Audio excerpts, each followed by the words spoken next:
Deci, salutare prieteni! Astăzi vrem, adică sunt alături de Adelina și de Raluca. Deci astăzi vrem să ne jucăm de Vacia Sânzelea printre mașini, adică hide and seek, cum se zice la mine în oraș. Dar de fapt ăsta la eu sunt de fapt la bunica.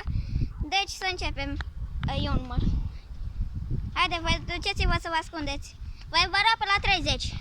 1, 2, 3, 4, 5, 6, 7, 8, 9, 10, 11, 12, 13, 14, 15, 16, 17, 18, 19, 20, 21, 22, 23, 24, 25, 26, 27, 28, 99, 30.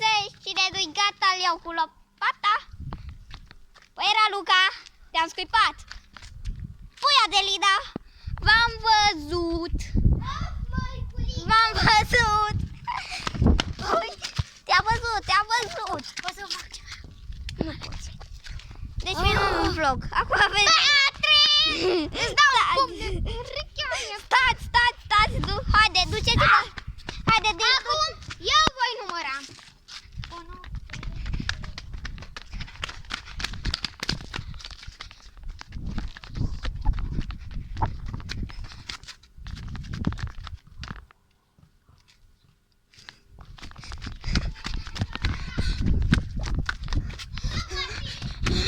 1, nu-i corect!